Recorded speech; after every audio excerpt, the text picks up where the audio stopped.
Bienvenue à bord dans les ateliers de la Mésange. Écoute et exprime tes émotions. Où chaque semaine, vous êtes invité à explorer vos émotions. Dans ce podcast, je vous donne les clés pour être authentique, pour vous épanouir au travail et dans votre vie personnelle. Imaginez-vous artiste de votre propre vie, peignant avec vos émotions. Préparez-vous à un voyage introspectif vers la découverte de soi. Attachez vos ceintures émotionnelles. Le décollage vers une transformation intérieure est imminent.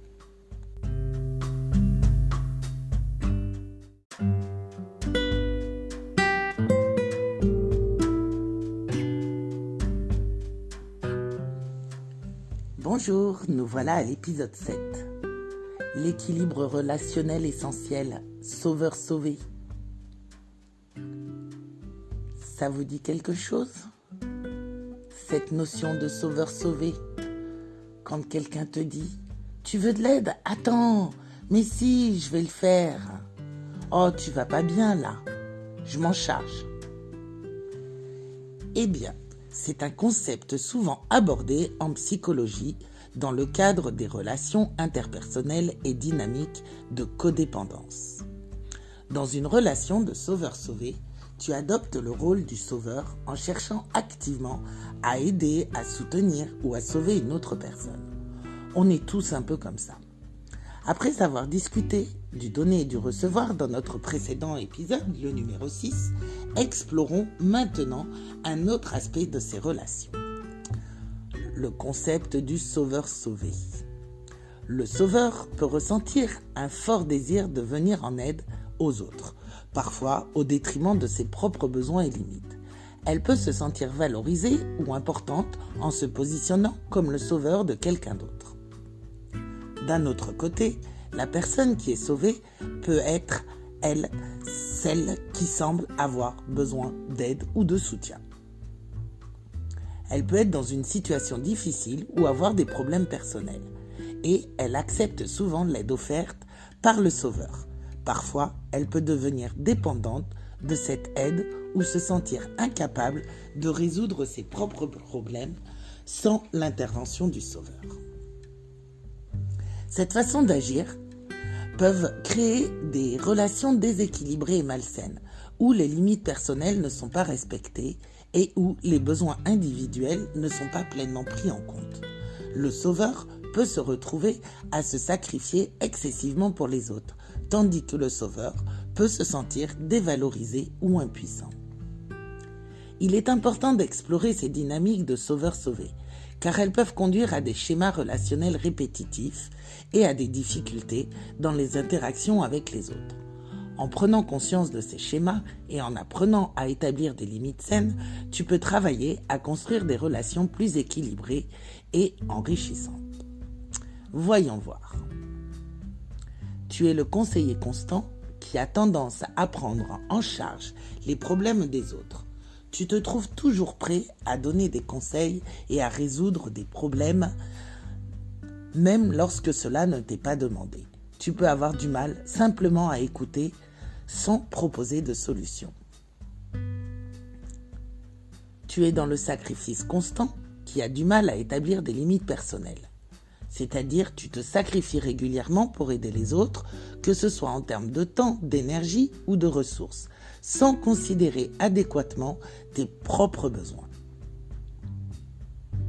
Tu as une relation de dépendance car tu cherches la validation à travers ton rôle de sauveur.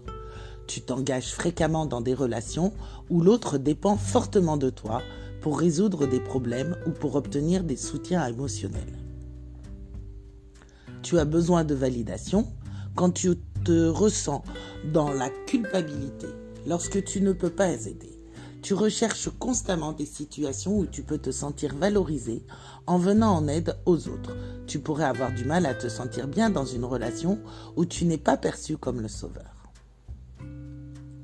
Tu as des difficultés à recevoir de l'aide quand tu trouves difficile d'accepter de l'aide des autres, car cela remettrait en question ton rôle de sauveur. Tu peux préférer être celui qui donne plutôt que celui qui reçoit. Tu as des répétitions de schémas quand tu te sens épuisé ou surchargé. tu te retrouves fréquemment dans des situations similaires où la personne qui prend en charge les problèmes des autres sans te rendre compte que tu reproduis un schéma récurrent. Et vous pouvez constater un déséquilibre dans vos relations où vous assumez constamment un rôle de soutien sans recevoir une réciprocité équivalente en retour. S'identifier dans le schéma du sauveur-sauvé nécessite une autoréflexion honnête et une observation attentive de vos interactions relationnelles. Si vous remarquez ces signes dans vos relations ou dans vos propres comportements, il pourrait être utile de prendre du recul et d'examiner de plus près vos dynamiques relationnelles. Travailler avec un thérapeute ou un professionnel de la santé mentale peut également vous aider à explorer ces schémas plus en profondeur. Bon, il est important de noter que ces comportements ne sont pas nécessairement négatifs en soi, mais ils peuvent devenir problématiques s'ils créent des déséquilibres dans les relations, entraînant un épuisement émotionnel ou un manque de respect des limites individuelles. La prise de conscience est tout de même la clé.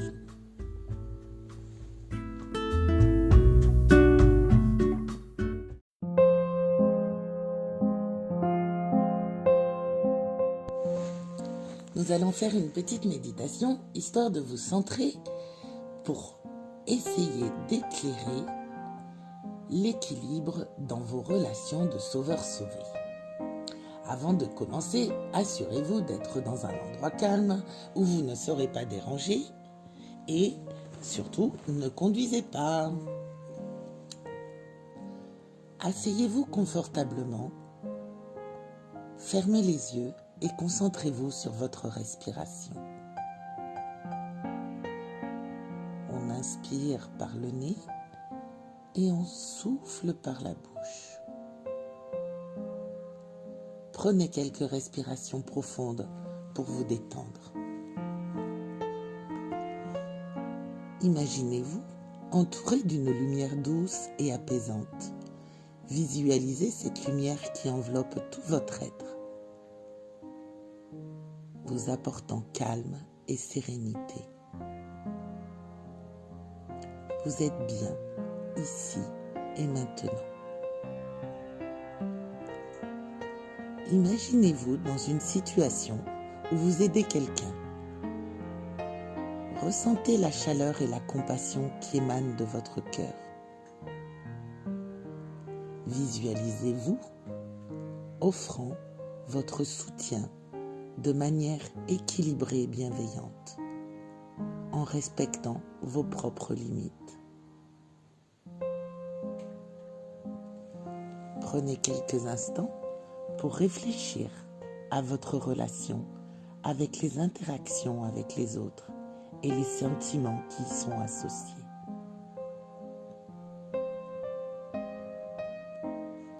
Vous êtes bien tranquillement installé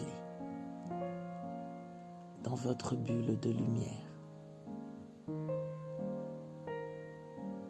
Maintenant, imaginez-vous dans une situation où vous recevez de l'aide. Ressentez la gratitude et l'acceptation de cette assistance, sans vous sentir diminué ou redevable. Ressentez la gratitude et l'acceptation de cette assistance, sans vous sentir diminué ou redevable.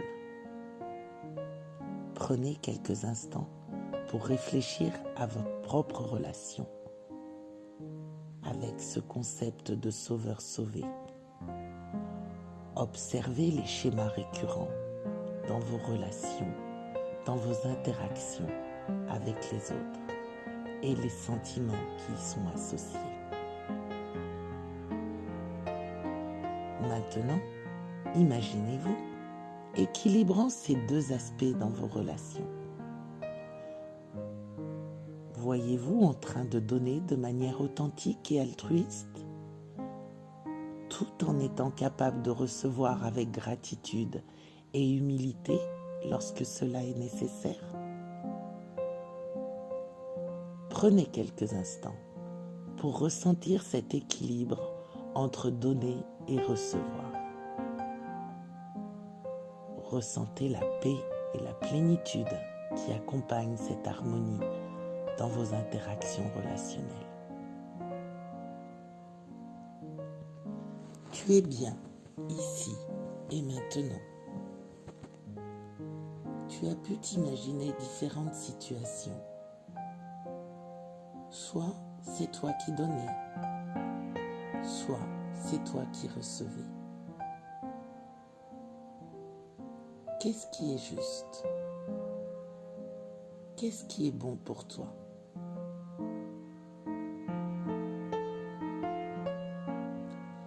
Et maintenant, si je te disais, sauve-toi toi-même avant tout. Souviens-toi que prendre soin de toi,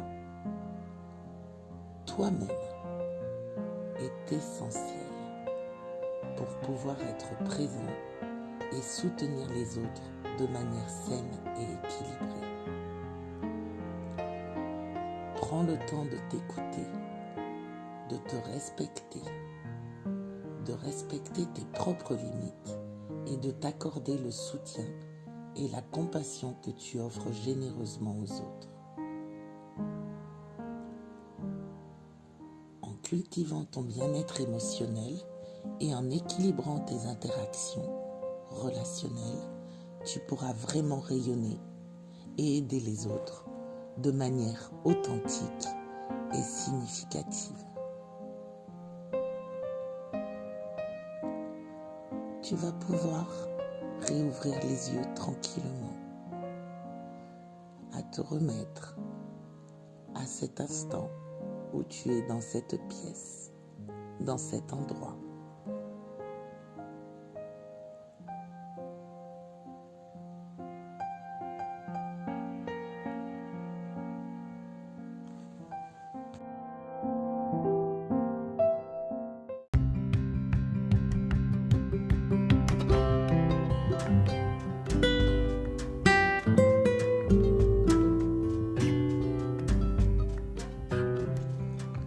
Vous avez à présent un nouvel outil. N'hésitez pas à me contacter pour toute question, consultation ou pour vous inscrire à nos ateliers et formations à l'adresse lamésange au pluriel 4@gmail.com. Partagez ce podcast avec vos proches et collègues. Je suis là pour vous accompagner dans votre parcours. Prenez soin de vous. Rappelez-vous que vous êtes précieux. Merci d'avoir écouté les ateliers de la Mésange. À bientôt pour de nouvelles aventures vers votre bien-être.